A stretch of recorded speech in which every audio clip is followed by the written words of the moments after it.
Aleluia! Vocês estão bem? Amém. Gente, que igreja boa, né, essa aqui? Não senti firmeza, não.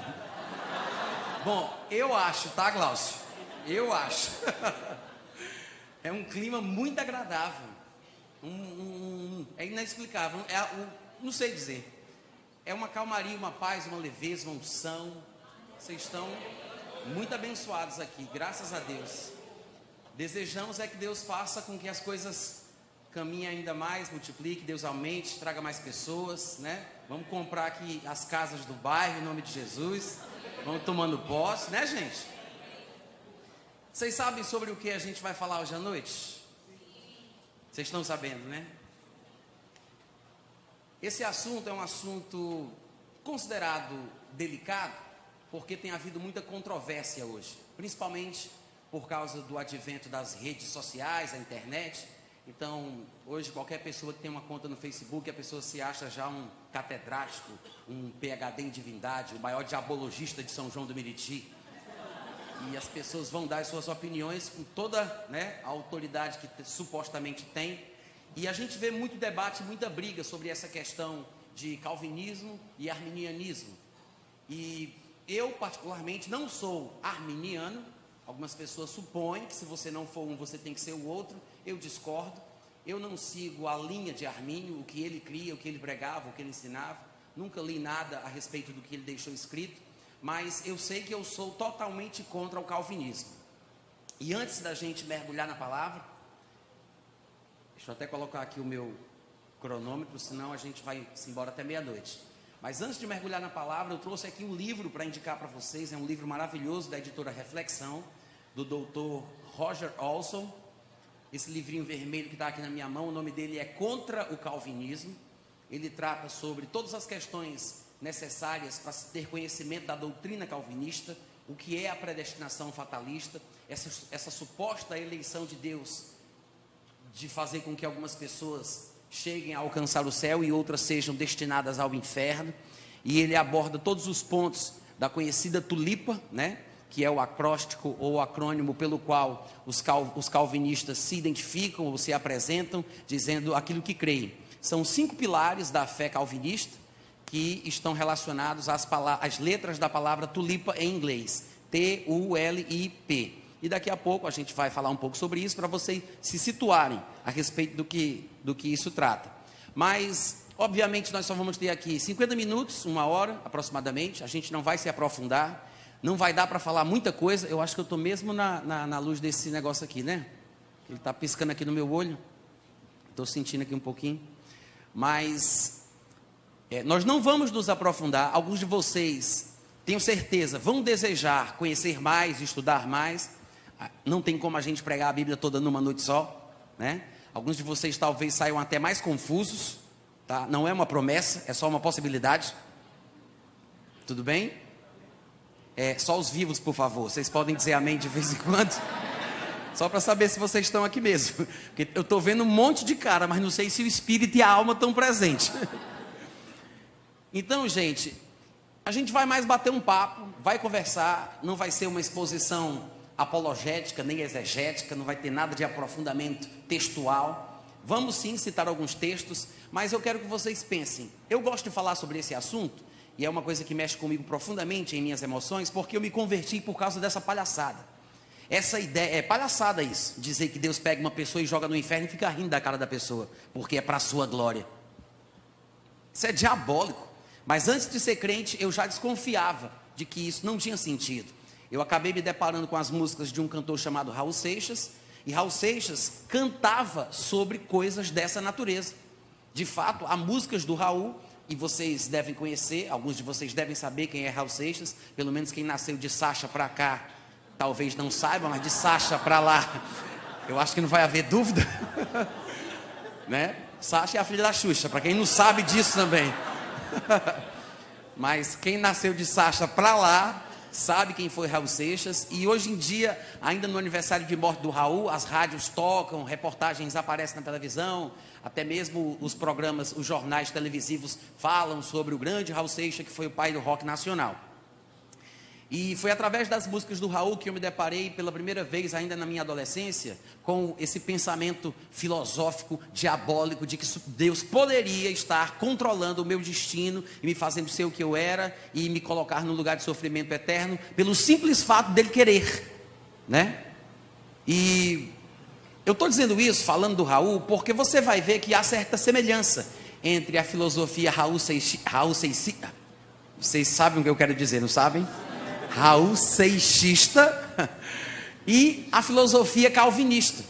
Eu sei que aqueles que são defensores do calvinismo podem ficar chateados por eu dizer que é uma filosofia, mas eu acho que na verdade é uma coisa mais do que filosófica, é diabólica, que atrapalha o crescimento do cristão e amargura muitas pessoas. Pode até causar depressão e coisas piores, porque é uma mensagem que realmente não tem base bíblica. As pessoas usam versículos da Bíblia para filosofar em cima do assunto, mas para mim a defesa do calvinismo é simplesmente uma masturbação intelectual, mais nada. E a filosofia calvinista é como um cego com os olhos vendados dentro de um quarto escuro procurando um gato preto que não está lá. Isso é calvinismo, é um labirinto de ideias sem sentido, sem proveito, sem fundamento. Parece sabedoria, mas é ridículo. Me perdoem aqueles que são calvinistas, eu sei que talvez alguns que estejam aqui presentes, que creiam desta forma, tenham algum conhecimento de alguma coisa que poderiam compartilhar comigo, que poderia me abençoar, porque cada um de nós sabe alguma coisa, assim como eu também tenho alguma coisa para poder acrescentar na tua vida, mas como hoje à noite quem prega sou eu, então eu falo e você escuta. Raul Seixas fez uma música chamada Judas, no álbum Mata Virgem. E nessa música, um demônio, pelo menos é o que ele quer sugerir, né, com a entoação de voz que a pessoa que canta faz, ele quer sugerir que o demônio, no início da música, faz uma pergunta para aquele que vai cantar, quem é ele? O demônio chega e diz, ei, quem é você? Vamos, responda. Aquela vozinha assim, bem de precioso, aquela coisa, bem... Aí, o cantor é Judas. Claro, Raul Seixas é quem canta a música, mas ele vai cantar como se fosse Judas. Então ele diz, eu sou Judas. Aí começa a música, parte de um plano secreto, amigo fiel de Jesus. Eu fui escolhido por ele para pregá-lo na cruz. Cristo morreu como um homem, o mártir da salvação, deixando para mim, o seu amigo, o sinal da traição.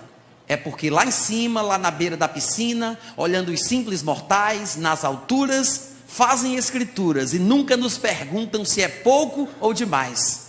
Se eu não tivesse traído, morreria cercado de luz, porque fazia parte dos 12, mas o mundo hoje então não teria a marca sagrada da cruz. E para provar que me amava, pediu outro gesto de amor. Por que outro gesto de amor? Porque a traição, na filosofia de Raul Seixas nesta música, já era uma expressão de amor, como se Jesus precisasse, como diz o evangelho apócrifo de Judas, para aqueles que têm algum conhecimento desse texto. E ele diz, pediu outro gesto de amor, pediu que o traísse com beijo, que minha boca então marcou, mas, ele faz, é que lá em cima, lá na beira da piscina, olhando os simples mortais, nas alturas fazem escrituras e nunca nos perguntam se é pouco ou demais. Eita, coisa diabólica! É diabólico ou não é? Alguns de vocês parecem que estão com medo. Eu dei esse grito para despertar. Não fica com medo não.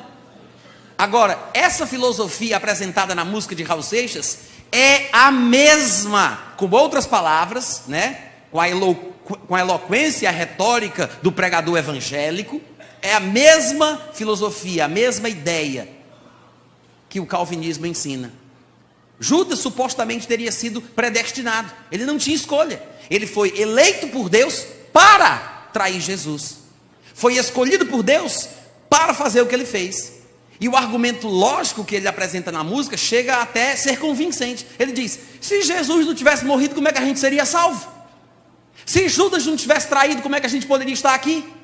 Seguindo a mesma linha de raciocínio, a gente tem que dizer, graças a Deus que Adão pecou. E já pensou a desgraça da nossa vida se Satanás não existisse?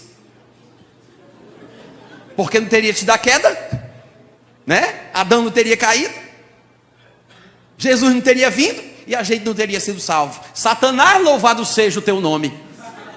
Só falta a gente pensar isso. Só que a ideia é que Deus tem o controle absoluto sobre tudo, sobre os mínimos detalhes, sobre cada coisa que acontece. A ideia deles é essa, de que tudo que acontece só acontece porque Deus quer, porque Deus quis.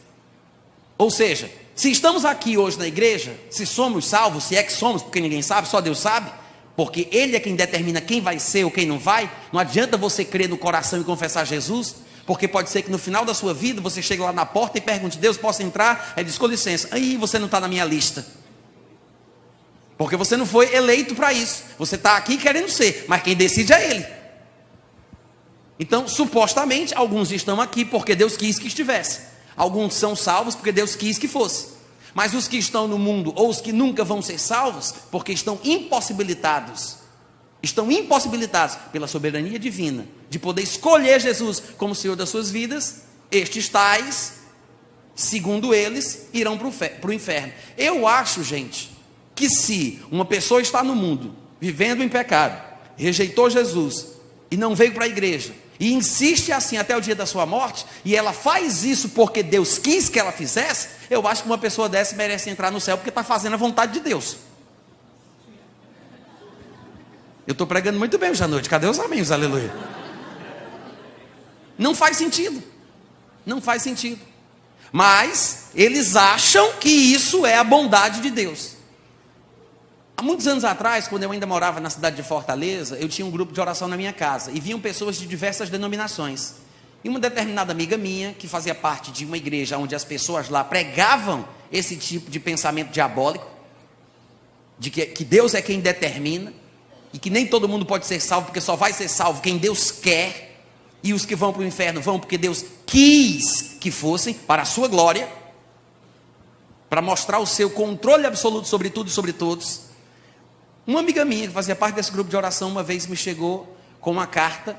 Em 96 eu me mudei para Campina Grande, para morar com um casal de americanos do Alabama, e o grupo se desfez. Algumas pessoas ficaram em contato comigo, e eu os orientei. Depois a igreja da qual eu faço parte foi aberta lá através desse grupo, mas essa irmã voltou para a sua igreja, e depois de um tempo ela me escreveu uma carta que eu sempre trago comigo, e eu gosto de ler para as pessoas, para elas entenderem o quanto sentimentos como esse, ideias como estas, podem complicar a vida de uma pessoa. Depois dela parar de ouvir os tipos de ensinamentos que eu ministrava, e ela voltar àquele ambiente, àquela influência, ela ficou tão perturbada do juízo, que um dia ela me escreveu que eu fiquei até apavorado. No dia 10 de agosto de 1997, ela me escreveu a seguinte carta: saudades, são tantas coisas que passam pela minha cabeça que eu não sei por onde começar. Primeiramente eu queria te confessar, Natan, que eu tenho medo de abrir-te o meu coração, porque sei que vou levar muita bronca pelo que você vai ver lá. Eu não gostaria de te decepcionar, muito menos preocupar, mas também não quero mais aparentar o que não sou. Se você quer mesmo saber como eu estou, eu vou começar pelo pior, o espiritual. Posso quase ouvir você dizendo agora: misericórdia, meu relacionamento com Deus está complicado. Talvez você vai me dizer que eu devo buscá-lo mais, orar mais, etc. mais. O fato é que eu cansei de fazer isso exatamente porque não obtive dele resposta alguma, pelo menos não pessoal, como indivíduo, como sempre pensei que fosse, mas sempre fazendo parte de uma coletividade, no meio do povão. Nada direcionado a problemas e decisões específicas, nada. Você me conhece um pouco e você sabe como sempre eu busquei com sinceridade e tinha meu coração sedento. Não é que me ache a melhor ou a pior agora das criaturas. Eu só gostaria de me sentir, aliás, saber que sou especial para Ele. Se faço diferença ou não no seu tão seleto número de escolhidos. Cada dia mais eu acho que Ele faz sim acepção de pessoas.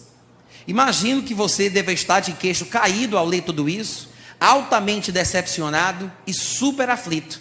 Me desculpe, eu sei que eu devo até estar beirando o abismo da blasfêmia, mas eu gostaria que Ele se manifestasse de alguma maneira, nem que fosse para me repreender. Nem que fosse para me repreender. Tudo o que fiz ou disse nesses tempos foi só para chamar a atenção dele. Afinal, Deus não corrige o filho a quem Ele ama? Então, Ou eu não sou filha, ou ele não me ama. Não sei mais nem no que pensar. Eu estive bem pior, sabe? Eu vivia deprimida, chorava o tempo inteiro, clamava a ele, sim, por alguma resposta, uma palavra amiga, e nada. A dúvida de tudo o que sempre quis ser verdade deu-me medo de tentar o suicídio, como por 2 vezes eu quis. Para falar a verdade, não sei mais quem eu sou. Sinto-me abandonada por ele, por mais que você vai me dizer que não. Sinto-me órfão de pai pela 2ª vez. Tenho medo de tudo. Acho-me vulnerável. Não sei no que crer. Acho que no final ele conspira contra mim, porque eu não me rebelei. Eu vivo temendo a sua vingança. E se a predestinação realmente existe, como alguns acham, será que eu não fui escolhida para ser outra coisa e eu é que estou insistindo em querer ser parte do povo eleito? Pensa nisso, gente. Sabe o que eu queria, Natan? Eu queria respostas. Dialogar com alguém que me conhecesse e não me recriminasse logo de cara.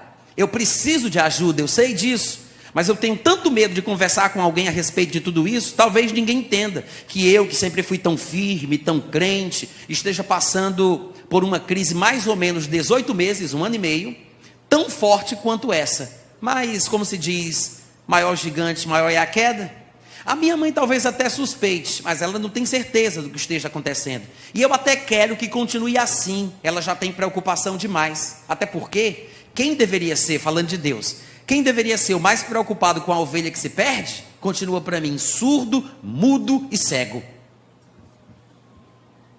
Talvez eu me aproximando de você, ele agora me note.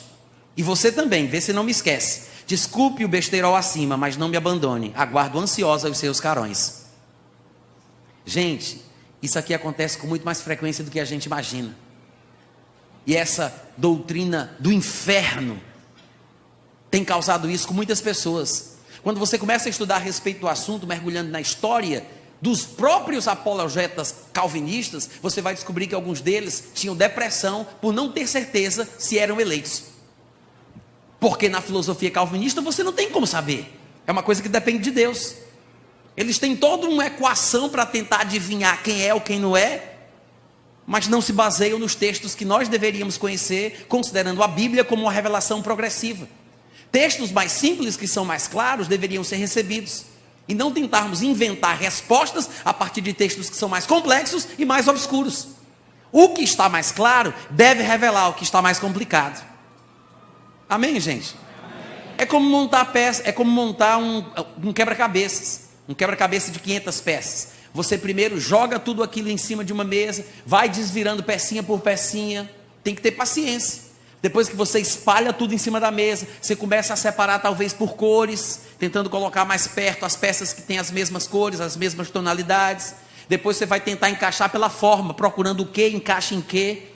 E curiosamente conseguimos montar 10 peças aqui, 30 peças aqui, 40 peças aqui. Mas são grupos isolados que ainda não estão se ligando uns aos outros. Toda leitura e estudo da Bíblia deve ser tão paciente quanto montar um quebra-cabeça de 500 peças. Você não vai desprezar aquilo que você já sabe que está certo, aquilo que você já montou.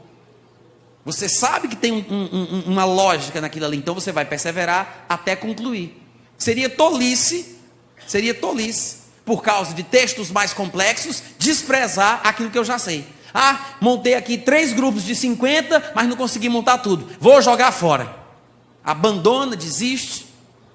Infelizmente, as pessoas parecem estar dando mais valor a textos que eles mesmos não entendem direito, trazendo interpretação para dentro do texto, do que os textos que são bem claros.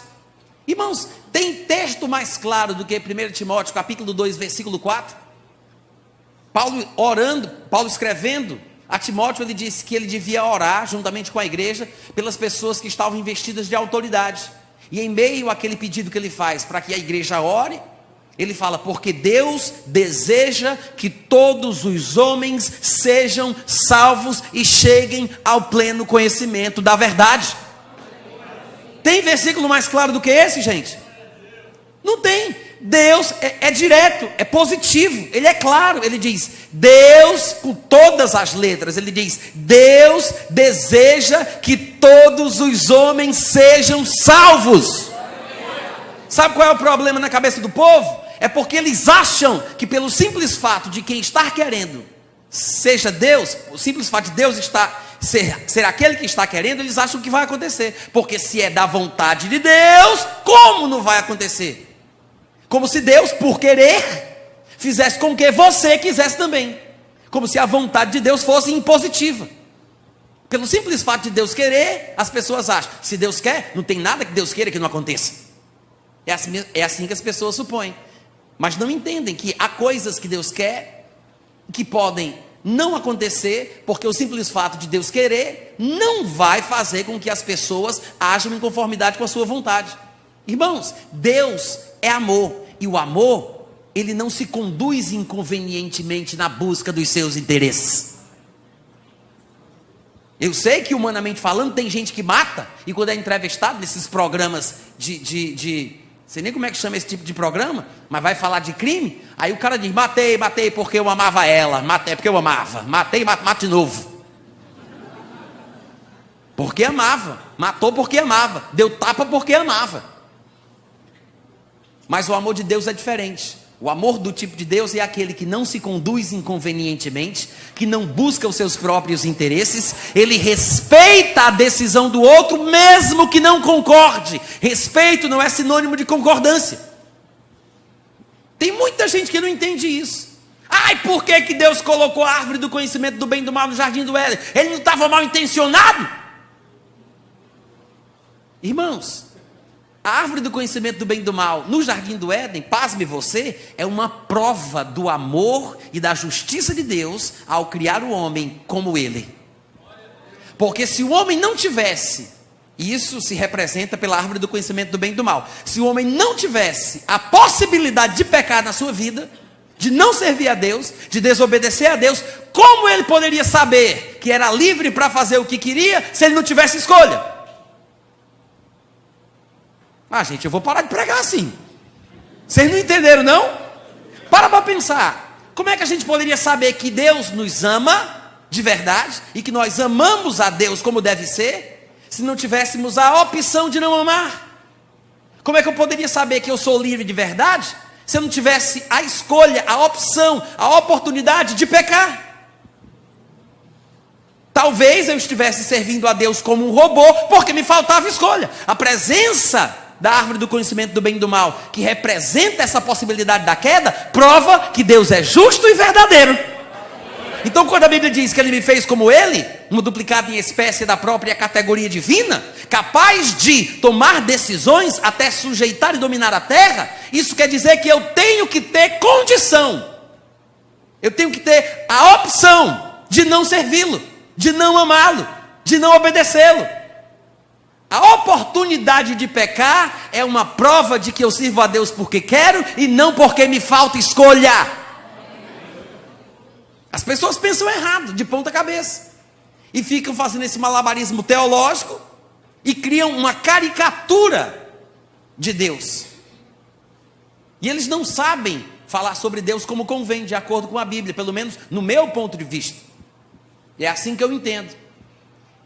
E eu digo que isso mexe comigo emocionalmente, por isso é que eu às vezes falo coisas muito fortes, quando estou pregando sobre isso, sou bem contundente e firme, porque isso mexeu comigo, me fez ter um surto psicótico, eu fiquei completamente louco, tentei matar minha irmã enforcada, corri no meio da rua, fui hospitalizado e fui amarrado no manicômio na casa de repouso Nosso Lar. Nosso não, só meu, né, que vocês não foram, mas é o nome lá da casa. Casa de repouso Nosso Lar. Eu fiquei enjaulado um mês, louco, por causa de ideias como estas, da música Judas de Raul Seixas, que é totalmente igual ao que se prega hoje em dia, com um linguajar e um palavreado cristão, porque usam versículos, mas a ideia do inferno é a mesma, gerando dúvida, causando opressão. Claro que a pessoa não vai ficar simplesmente louca porque ela se debruça sobre ideias como estas. O meu caso, em particular, aconteceu porque, além de eu fumar maconha, cheirar cola, tomar alguns compromissos para me drogar, a minha família, por parte de mãe, toda ela era preenchida por esquizofrênicos. primos, tios, uma avó, então de loucura eu entendo. Mas uma coisa juntou com a outra, né? Tem uma certa carga biológica ali que se passa pela geração, mas teve também a questão das drogas, aí juntou uma coisa com a outra, e eu com aquelas loucuras na minha cabeça, meditando, mas isso foi o que me oprimiu. Eu chorava cantando essa música de Judas, porque eu não conseguia aceitar a ideia de que Deus estivesse com esse tipo de controle, fazendo esse tipo de coisa com os homens. Eu já sentia injusto, mas eu achava que eu tinha que me submeter, porque eu não era ninguém, quem manda mesmo é Ele. Se Ele quiser que eu vá para o inferno, eu vou. E aquilo me angustiava. Quando eu me converti, que eu fui congregar na minha primeira igreja, algumas pessoas lá, que eram discipuladores e pregadores, que faziam parte do grupo de formadores de opinião da congregação, eles criam nisso. E eles usavam Romanos 9 para atacar com a Bíblia na minha cara, para tentar me convencer a mesma coisa que Raul Seixas não tinha conseguido. Aí eu disse, é um complô, só pode estar me perseguindo. Eu vim do mundo, fui para o manicômio, vim para cá, o pessoal está falando nisso ainda. Aí foi por isso que eu me indignei com essa mensagem. E eu decidi estudar, buscar, orar em línguas, pedir a Deus misericórdia, que Ele me ajudasse, que eu não conseguia entender, que não podia ser. E as respostas, pelo menos, que eu precisava, vieram. Pode ser que as que outras pessoas precisem sejam diferentes das minhas, mas as respostas que eu precisava ter dentro do texto de Romanos 9, eu recebi. E depois você pode até acessar o meu site, natanrufino.com.br, é o meu nome, e lá você vai encontrar áudios, uma seção tem textos, áudios e vídeos. É de graça, gente, pode acessar e edificar a sua vida. Mas se quiser mandar oferta, eu recebo. Você vai lá em áudios, aí você procura predestinação, são várias categorias, tem casamento, relacionamento, escatologia, aí tem predestinação. Clica lá você vai encontrar diversos áudios, entre eles você vai ver um momento ou outro fazendo um seminário, onde eu exponho Romanos 9, versículo por versículo. Então se você quiser dar uma olhadinha, está curioso, olha lá no site, depois baixa, faz o que você quiser. Mas é triste. Eu não sei se vocês conhecem o que é a filosofia, a doutrina calvinista. A tal da tulipa, que é um acróstico, um acrônimo, com a palavra tulipa em inglês, ela tem um significado para cada letra, né? Tulip, T-U-L-I-P. O T é para total depravação, ou depravação total.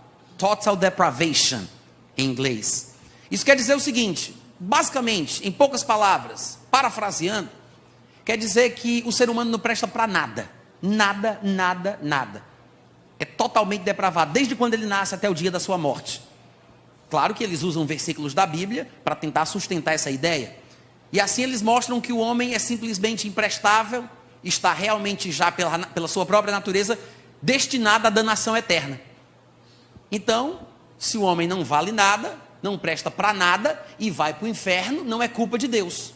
Se Deus quiser salvar 1, 2 ou 3 destes homens, Ele está sendo bondoso em salvar alguns, mas não é a culpa dele o povo ser mau e por causa disso sofrer as consequências da sua maldade. Então o conceito da depravação total é o primeiro pilar doutrinário do calvinismo. Mas nós, quando vamos estudar a Bíblia, percebemos que há textos que mostram que existe alguma bondade no ser humano. Existe ainda algum reflexo, um facho de luz que mostra a divindade de Deus perdida na natureza humana. Porque sabemos que o homem foi feito à imagem e semelhança de Deus. E mesmo Paulo, no Areópago, em Atos capítulo 17, quando estava falando com filósofos epicureus e estoicos, ele disse: Deus fez toda a raça humana a partir de um só homem, para que a gente buscasse a Deus, se porventura tateando possamos achar, se bem que Ele não está longe de cada um de nós. Paulo falando para filósofos que não eram religiosos, não eram crentes, não eram uma igreja, nem uma sinagoga judaica. Ele disse: Deus não está longe da gente, porque nele vivemos, nos movemos e existimos. Como se não bastasse, veja que ele está falando isso com pagãos, aqueles em cuja cidade ele encontrava templos que diziam ao Deus desconhecido. Aí ele vai e diz para eles, como um dos vossos próprios poetas declarou: somos todos filhos de Deus. Na nossa versão em português diz: descendência, geração é a palavra. Mas quando você começa a procurar versões em outros idiomas, você vai ver, ou mesmo hoje em dia com os nossos celulares e tablets, podemos conferir a palavra grega no original e vemos que ele está falando ali sobre descendência, sobre ser filho, ser gerado de Deus. Paulo diz, como um dos poetas de vocês falou, e eu concordo, somos todos descendência divina. Até Jesus disse, que vós que sois maus, falando como pecadores, que vós que sois maus, sabeis dar boas coisas aos seus filhos? Ele diz que os pecadores amam quem os amam. Então eles não são totalmente imprestáveis, inúteis ou depravados, como as pessoas às vezes querem sugerir. Não dá para a gente mergulhar mais no assunto, mas fica a dica. Depois vem o U da tulipa, que é unconditional election, eleição incondicional. O que isso significa, Natan? Traduz aí para a gente. Eleição incondicional significa que Deus é aquele que vai eleger as pessoas para serem salvas, incondicionalmente. Não há qualquer condição para que uma pessoa seja eleita à salvação. Isso quer dizer que Deus é quem decide. Antes mesmo da pessoa ter nascido, Deus já decidiu projetar o nascimento dela para ela ir para o inferno. Porque Ele escolheu que tal pessoa vai para o céu e tal pessoa vai para o inferno. Até os calvinistas acham isso tão forte que eles se dividem entre si, e alguns considerados mais equilibrados, mais amenos, não tão radicais, não tão rígidos, eles dizem que Deus simplesmente escolhe pessoas para serem salvas, e as outras, não, Ele simplesmente deixa ir para o inferno porque elas merecem mesmo. Não é que Ele escolhe para ir para o inferno, Ele escolhe para ser salvo. E quem vai para o inferno não é escolha dele, não, Ele nem fez nada, só deixou o fluxo seguir. Não é culpa dele. Ora, se Ele tem a capacidade de escolher quem Ele quer salvar, e Ele arbitrariamente, me permitam falar assim, incondicionalmente, pode pegar qualquer um para ser salvo, e Ele decide escolher apenas alguns, irmãos, isso não é bondade, isso é maldade. Se uma pessoa tem condição de salvar todo mundo numa situação de risco, e Ele só salva alguns, mas Ele tem condição, Ele pode salvar todos, mas não salva porque não quer. Ah, meu irmão, isso aí está errado. Isso é uma forma de escolher quem vai para o inferno. Os irmãos entendem o que eu estou falando? Mas é isso que significa o U da tulipa, o fundamento da doutrina calvinista. Primeiro, total depravação. Depois a eleição incondicional. E aí vem o L, limited expiation, que significa expiação limitada. Expiação, a morte de Cristo na cruz do Calvário, para remir o homem dos seus pecados, limitada. O que significa? É uma redenção particular. Porque a teoria calvinista diz que Jesus não morreu por todos os homens. Ele morreu pelos eleitos. Pelos eleitos. Jesus não morreu por todos. E quando você encontra um versículo na Bíblia que mostra que Jesus morreu por todos, porque o sangue de Cristo é a propiciação pelos nossos pecados, não somente dos nossos, mas também pelos do mundo inteiro, como diz lá em João, 1 João, ou quando você cita João 3,16, que Deus amou o mundo de tal maneira, ou que Deus deseja que todos os homens sejam salvos, qualquer texto que você passar para eles, eles vão dizer que todo o mundo, na verdade, não é cada pessoa do mundo, é o mundo todo, porque tem os que Ele ama no mundo. Ou então é todo tipo de homem, africano, brasileiro, angolano, não sei, todo tipo de homem, mas não todos os homens. É assim que eles interpretam passagens como essa, porque eles acreditam que a morte de Cristo é para purificação particular dos que foram eleitos para isso. É por isso que é uma expiação limitada. Gente, não sou eu que estou criando aqui o significado do L da tulipa, não. Não sou eu que estou querendo ridicularizar a doutrina calvinista dizendo o que o L significa, que a morte de Cristo é só para quem Ele ama, porque segundo o calvinismo, Deus não ama todo mundo, é só os eleitos que Ele ama. Não sou eu que estou inventando isso para ridicularizar o calvinismo. São eles que defendem essa tese, são eles que dizem o que o L significa, eles que falam isso. Por incrível que pareça. Depois vem o I, que é irresistible grace, a graça irresistível. Ou seja, quem foi eleito por Deus para ser salvo, nem que não queira, vai ser salvo na marra, por cima de pau e pedra. Não tem como resistir à graça de Deus. Alguns acham que é uma expressão muito forte, alguns calvinistas, e em vez de usar a palavra graça irresistível, ou seja, eles não creem que existe o livre-arbítrio, eles chamam de graça eficaz, porque a graça vai surtir efeito eficaz. Mas isso é eufemismo, é uma forma bonita de falar uma coisa feia. Eufemismo. Na verdade, o que eles querem dizer é que a pessoa não tem escolha, não pode fazer nada, não pode decidir por ela, não tem essa questão dela querer ou não querer. Ela foi eleita, então ela não tem como resistir. É por isso que a graça, para essa pessoa eleita, é irresistível.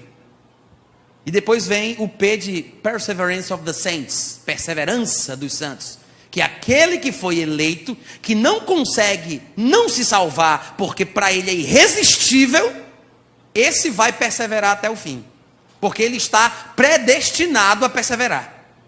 É uma loucura, gente. Isso é uma loucura, é uma doidice. Não faz o menor sentido. E nós vimos, 1 Timóteo 2,4 diz: Deus deseja que todos os homens sejam salvos.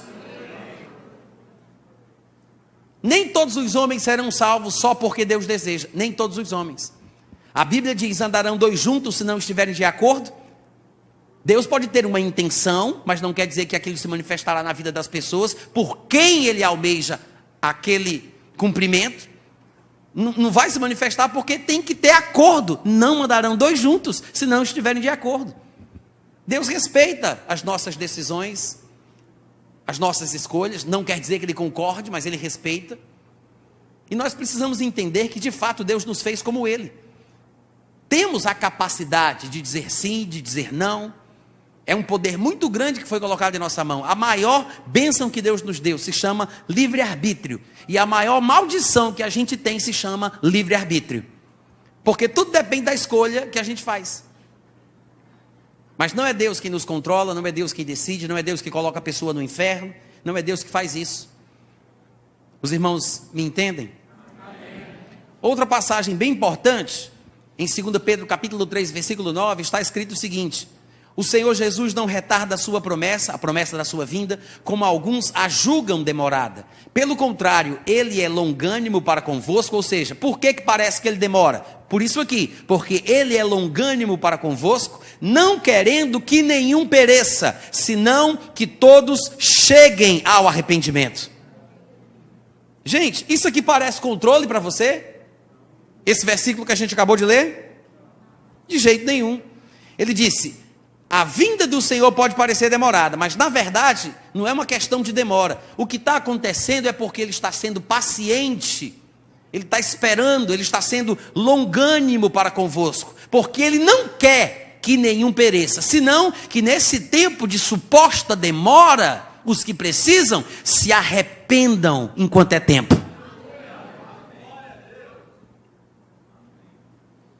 É claro demais para mim. E nós lembramos daquilo que Jesus Cristo experimentou quando entrava em Jerusalém, lá em Lucas capítulo 19, versículo 41 a 44.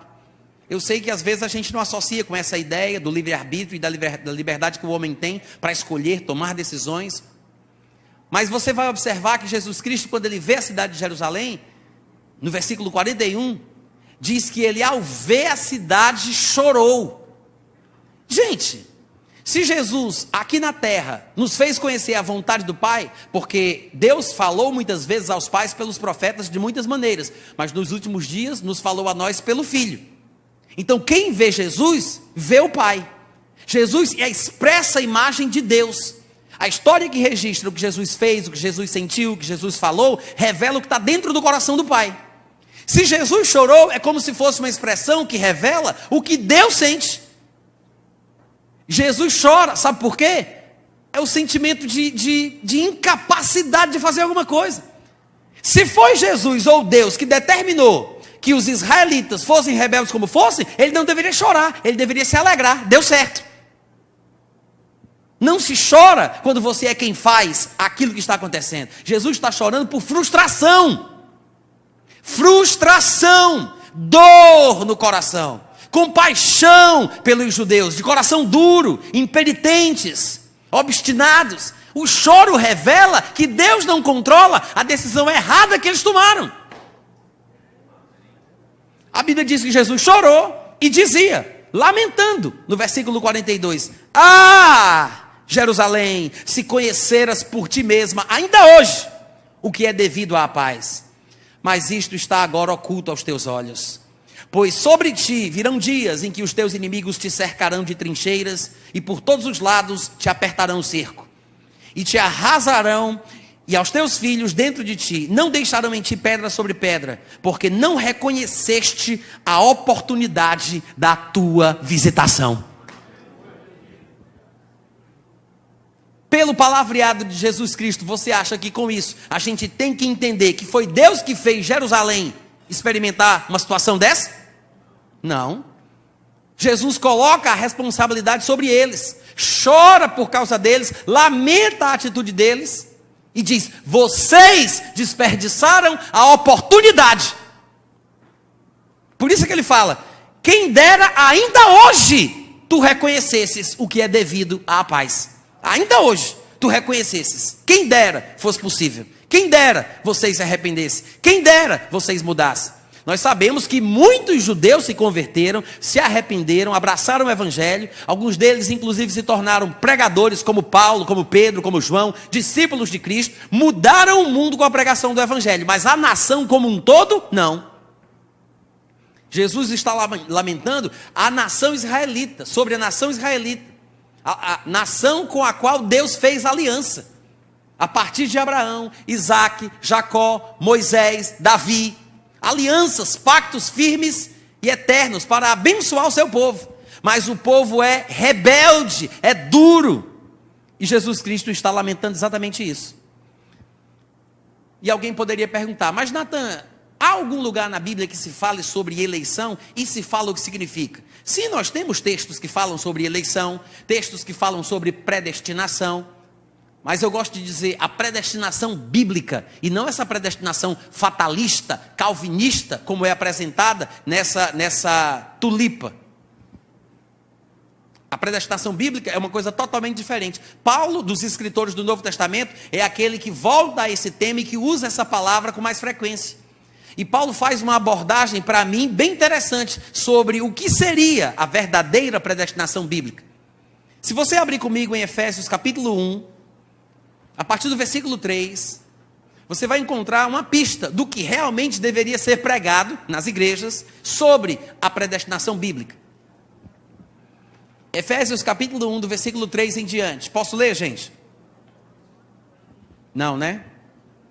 Posso? Sim ou não? Tá, já está atrás de mim aí, né? Efésios capítulo 1, versículo 3. Bendito o Deus e Pai de nosso Senhor Jesus Cristo, que nos tem abençoado com toda sorte de bênção espiritual nas regiões celestiais. Como é que diz aí?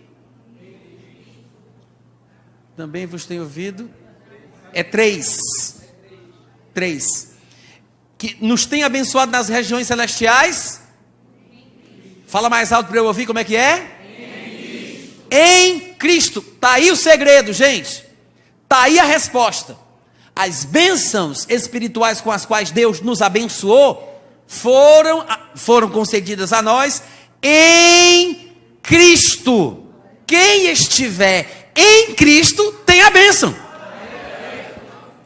Você vai ver, eu já estou aqui dando uma prévia do que Paulo há de falar nesse texto, mas você vai ver que a predestinação bíblica apresentada por Paulo aqui em Efésios capítulo 1, especialmente no versículo 5 e 11, e apresentada por Paulo em Romanos capítulo 8, especialmente no versículo 23, 28 e 29, você vai ver que a predestinação bíblica, ela diz respeito mais ao nosso destino por termos vindo a Cristo, do que eu ter recebido Cristo porque era o destino. Versículo 3, mais uma vez: bendito Deus e Pai de nosso Senhor Jesus Cristo, que nos tem abençoado com toda sorte de bênção espiritual nas regiões celestiais em Cristo. Aí no versículo 4 ele diz: assim como nos escolheu nele. Olha aí, se repetindo a mesma expressão. As bênçãos espirituais que recebemos de Deus foram em Cristo. E depois ele diz: do mesmo jeito que, ou seja, assim como as bênçãos que temos, as temos porque estamos em Cristo, porque nos abençoou com todas as bênçãos em Cristo, ele diz, assim também é que a gente foi eleito. Como? Nele. Quem estiver em Cristo, está eleito. É por Cristo que nós somos salvos. Em Cristo é que nós somos eleitos. Em Cristo. Quem vier para Cristo estará eleito e predestinado para um determinado fim previamente estabelecido. Agora, tem que estar em Cristo. É isso que ele diz. Nos escolheu nele, antes da fundação do mundo, para sermos santos e irrepreensíveis perante ele, e em amor nos predestinou. É importante lembrar, eu sei que ele vai dizer, nos predestinou para uma determinada coisa, mas veja que antes da gente ver para o que ele nos predestinou, ele disse, em amor ele nos predestinou. É amor por nós em Cristo. Irmãos, como alguém poderia ser predestinado para o inferno? Em amor. Hein? Não tem sentido. A predestinação está vinculada à doutrina bíblica do amor de Deus pelo ser humano. Qualquer coisa que fuja da ideia bíblica do amor que Deus tem, não é a predestinação correta. Porque, segundo o que acabamos de ler, a predestinação foi estabelecida em amor. Em amor nos predestinou para ele, para a adoção de filhos. Aqui a gente talvez não entenda, porque pensamos que ele está falando que hoje que estamos em Cristo, somos filhos de Deus adotados. Na verdade, é uma expressão pobre. É uma expressão que foi mal traduzida. Ele não está dizendo que somos filhos adotados. Ainda que em alguns lugares isso apareça, por causa da tradução que fizeram da expressão original, em nenhum lugar a Bíblia diz que nós fomos adotados por Deus. Muito pelo contrário. A Bíblia diz que nós fomos gerados pela divina semente de Deus. Sabe o que significa? Significa que você não foi recalchutado, você foi recriado. Você é uma nova criatura. Você não foi simplesmente adotado, como as pessoas têm pensado ao longo dos anos. O que a Bíblia diz é que nós temos que ver o grande amor que nos concedeu o Pai, a ponto de sermos chamados de filhos de Deus. E, de fato, nós somos filhos de Deus. É o texto que diz isso. É o texto que diz isso. 1 João, capítulo 3, versículo 1, 2 e 3.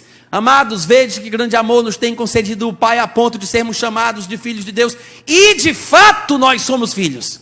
Não é só chamado, não é só um apelidozinho que ele deu para a gente, não. Somos chamados, mas somos filhos de fato. Diga, sou filho de fato. Ele diz, de fato nós somos filhos, mas ainda não se manifestou o que nós haveremos de ser. Mas sabemos que quando ele se manifestar, nós haveremos de ser como ele é, porque veremos Jesus Cristo face a face.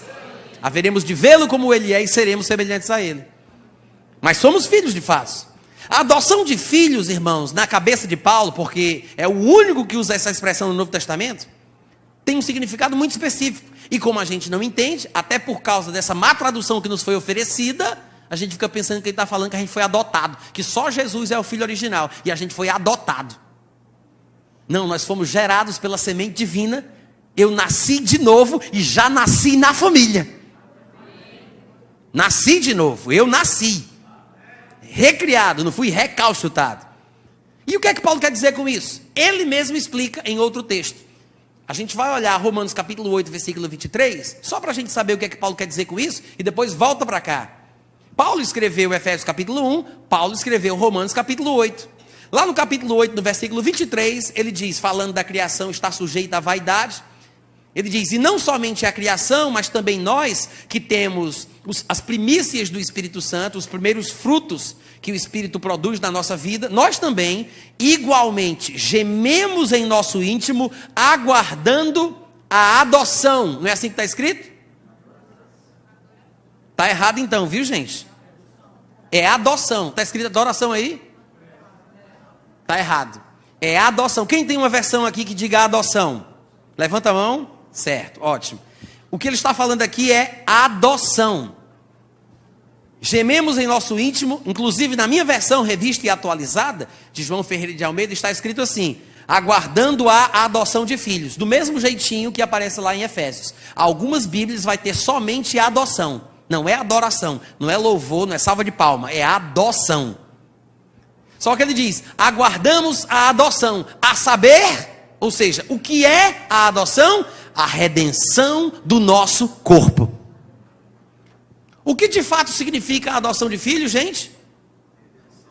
Como está escrito aí na Bíblia, o que é a adoção de filhos? Segundo Paulo, a expressão adoção de filhos tem um significado mais profundo e significa a redenção do nosso corpo. Porque até Jesus só foi declarado Filho de Deus em poder quando ele foi ressuscitado por Deus dentre os mortos. Está escrito lá em Romanos capítulo 1, versículo 4. Diz que o Evangelho fala de Jesus Cristo, que segundo a carne é descendente de Davi, mas foi designado Filho de Deus em poder pelo Espírito de Santidade através da ressurreição dentre os mortos. E em Atos capítulo 13, versículo 32 e 33, Paulo pregando, ele diz: a promessa que Deus fez aos nossos pais, Deus a cumpriu a nós, seus filhos, ressuscitando Jesus, como também está escrito no Salmo 2: eu hoje te gerei, tu és o meu filho. Jesus é declarado Filho de Deus em poder quando ele ressuscita dos mortos. É por isso que a adoção de filhos é o dia que a gente ressuscitar também. A redenção do nosso corpo. No dia que o nosso corpo for transformado e tivermos o mesmo corpo de glória que Jesus já tem hoje, nesse dia experimentaremos ou tomaremos posse do que Paulo chama na sua doutrina. Infelizmente as pessoas não observam que nos lugares em que Paulo fala sobre a predestinação, ele só fala isso o tempo todo. Observe, por exemplo, se não é exatamente isso que ele diz em Romanos capítulo 8. Você pode abrir comigo lá. Eu sei que a gente leu o versículo 23 ainda há pouco, mas Romanos no capítulo 8, do versículo 26 em diante, o capítulo 8 de Romanos é muito interessante, porque ele fala bastante sobre o propósito da nossa situação aqui na terra, e como a gente pode tirar proveito das dificuldades que experimentamos no mundo como cristãos, porque pode ser uma situação proveitosa, e essas coisas que nos advêm, a perseguição, o sofrimento, a tentação, podem cooperar para o nosso próprio bem, porque assim como, olha aqui para mim, presta atenção, porque assim como Jesus Cristo sofreu na terra, nós também sofreremos, mas se com ele sofrermos, com ele também seremos glorificados. E Paulo diria: porque estou certo por mim mesmo, que os sofrimentos do tempo presente não podem ser comparados com a glória que há de ser revelada em nós. Ele não disse revelada para nós, ele disse que há de ser revelada em nós. Aí chega no versículo 26, depois que ele fala bastante sobre isso, ele diz: e o Espírito também nos ajuda em nossas debilidades, em nossas limitações, em nossas fraquezas, porque tem situação nessa vida que a gente não sabe nem como orar como convém. Não é que o crente não saiba orar, porque Jesus disse: naquele dia, na nova aliança, vós orareis ao Pai no meu nome, e tudo quanto pedirdes vos será concedido. Então a gente sabe orar, a gente ora ao Pai no nome de Jesus. Mas o contexto aqui está falando sobre situações de tribulação, de dor, de sofrimento. Depois você observa o contexto, que ele está falando sobre o sofrimento.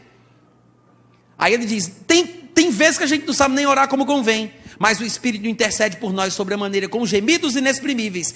E aquele que sonda os corações sabe qual é a intenção do Espírito, porque é segundo a vontade de Deus que ele intercede pelos santos.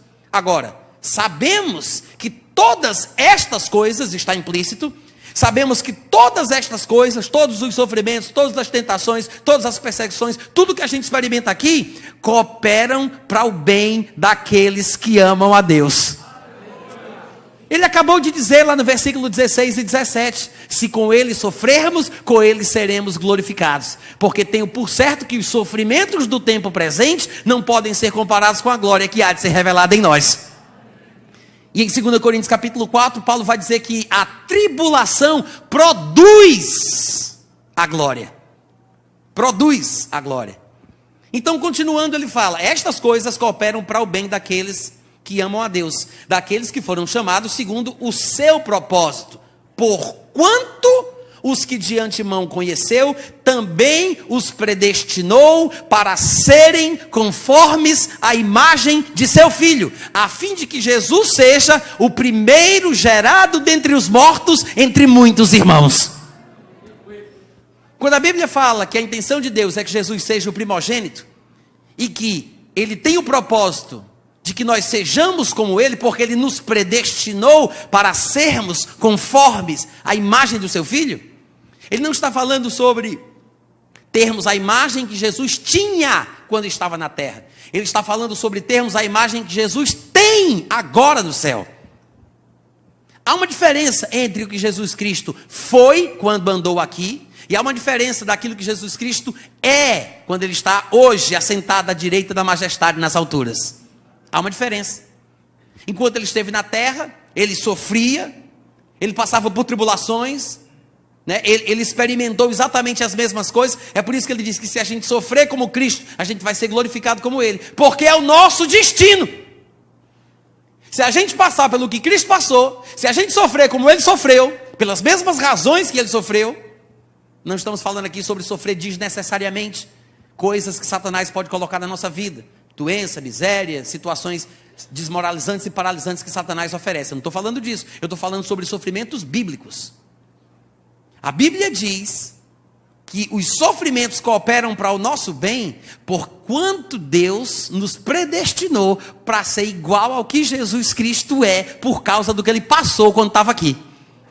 Ele sofreu e entrou na sua glória. Quando eu sofro como ele, eu também serei glorificado, porque ele me predestinou para ser como ele. Se você conferir comigo em 1 João capítulo 3, aquele texto que eu falei aqui, decorado, mas em 1 João capítulo 3, a partir do versículo 1, veja que ele diz: vede que grande amor nos tem concedido o Pai, a ponto de sermos chamados filhos de Deus, e de fato somos filhos. Por essa razão é que o mundo não nos conhece, porquanto não o conheceu a ele mesmo. Ele diz que nós somos o que Cristo Jesus Cristo foi. Ele disse, não o conheceu. Olha a conjugação verbal apontando para o passado. Ele diz, o mundo não nos conhece, porque não o conheceu. Então Paulo está dizendo, João está dizendo, o que nós somos hoje é o que Jesus Cristo foi. É por isso que o mundo não nos conhece no presente, porque não o conheceu no passado. E aí ele acrescenta, amados, agora, por enquanto, até então, até o dia da nossa morte, nós somos filhos de Deus. E ainda não se manifestou o que haveremos de ser num futuro breve. Agora, nós sabemos que quando Jesus se manifestar, seremos semelhantes a Ele, porque haveremos de vê-lo como Ele é. Ele está falando que Jesus não é o que Ele foi. Por isso é que ele disse, o mundo não nos conhece porque não o conheceu. Mas quando Ele se manifestar, nós haveremos de vê-lo como Ele é. O que Ele foi, a gente já sabe. Mas quando Ele se manifestar, a gente vai ver o que Ele é. Em outras palavras, João está dizendo que nós somos o que Ele foi, mas seremos o que Ele é. Você pode repetir isso comigo? Diga, somos o que Ele foi, mas seremos o que Ele é. É a mesma coisa que na linguagem de Paulo ele chama de predestinação. É por isso que a gente viu Efésios capítulo 1 versículo 5, o que é que ele fala? Deus em amor nos predestinou para Ele, para a adoção de filhos. O que é a adoção de filhos? A adoção de filhos é a redenção do nosso corpo. Aí quando chega em Romanos 8, 28 e 29 ele diz, porquanto nos predestinou para sermos conformes à imagem que Jesus Cristo tem. Não a que ele teve, mas a que ele tem hoje, que a gente não sabe qual é. E João fala, é por isso que o mundo não nos conhece, porque não o conheceu. Mas quando ele se manifestar, seremos semelhantes a ele, porque haveremos de vê-lo como ele é. Esse é o nosso destino. Essa é a predestinação bíblica, real. Essa é a predestinação bíblica. Só que as pessoas usam a palavra predestinação isolada do seu contexto para falar sobre tudo o que acontece no mundo, tudo. E não de acordo com o contexto que aparece na Bíblia. Romanos 9 nem está falando sobre predestinação. Pena que a gente não possa falar sobre isso aqui. Até porque não dá para pregar a Bíblia toda numa noite só, né? Mas coloque isso na sua cabeça. A predestinação é para que sejamos a imagem e semelhança de Jesus Cristo.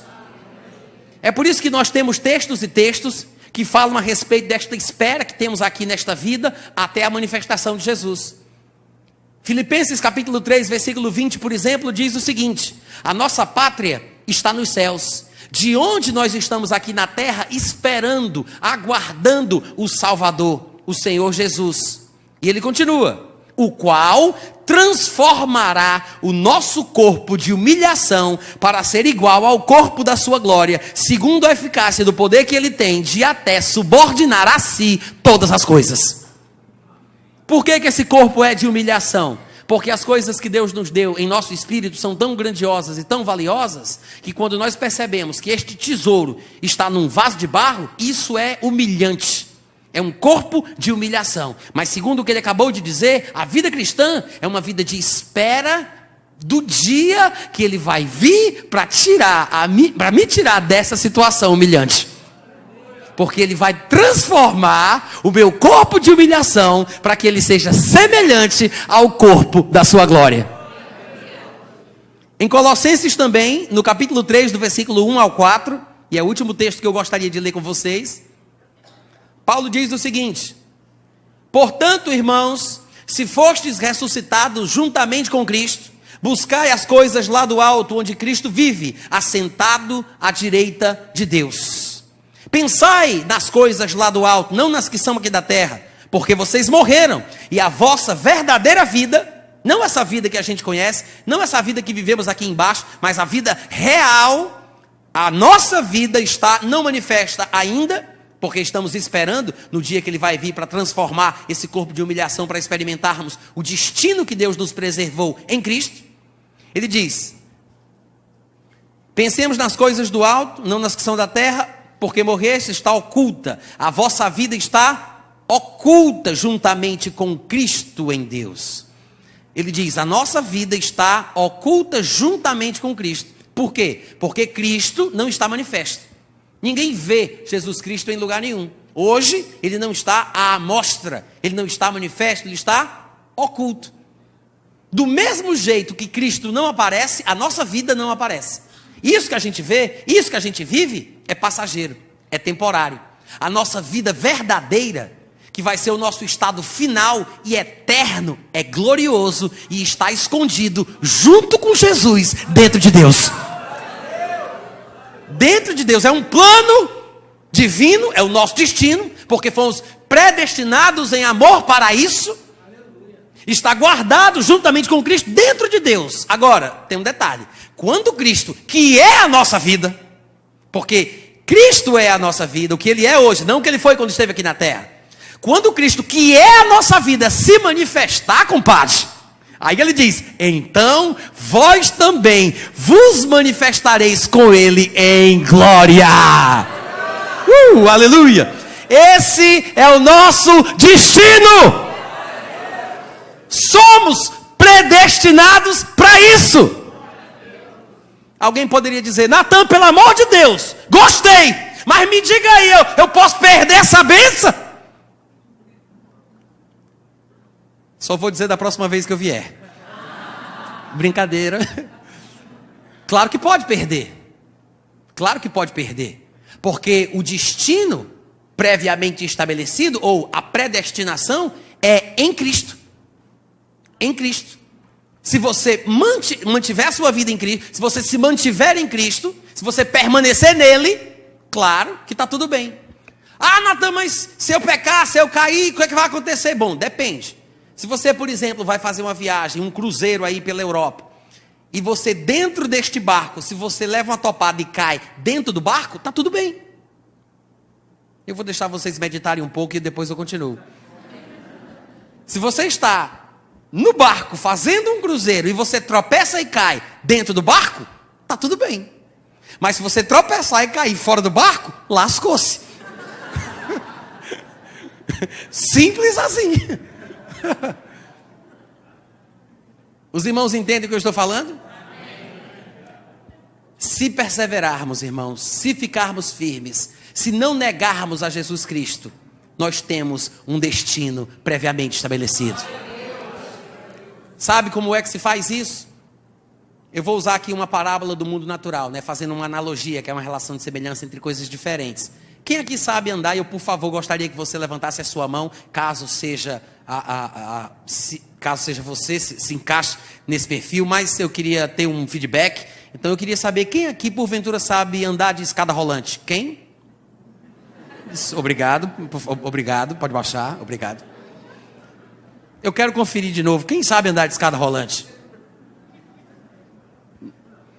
Como é que você faz para andar de escada rolante? Calma, não é trabalho de equipe, não. Olha pra cá. Gente, o pessoal diz assim: ah, Natan, para andar de escada rolante é a coisa mais fácil do mundo. Eu não faço nada. Faz. Primeiro você decide ir, né? Você decide ir. E você dá um passo, pelo menos, para subir na escada. Se você vai dar mais passos para acelerar, não interessa. Mas um passo você tem que dar. Deu o passo, o que é que você faz? Aí sim, você fica firme na decisão que tomou. Se você ficar firme, a escada rolante ela foi projetada de uma forma tal que ela vai te conduzir ao destino previamente estabelecido. Se você sabe andar de escada rolante, você vai conseguir chegar até o fim. Fique firme na decisão que você tomou por Cristo. Fique firme na palavra. E a palavra, que é lâmpada para os teus pés, é luz para os teus caminhos, vai te levar ao destino previamente estabelecido. Ô glória! Amém! Aleluia! Glória a Deus! Aleluia! Maravilha! Você foi abençoado hoje à noite? Muito obrigado pelo carinho, é sempre muito bom estar aqui. Eu espero que eu tenha mais oportunidades de estar com vocês. E, por favor, antes de ir embora, compre os meus livros. Um abraço.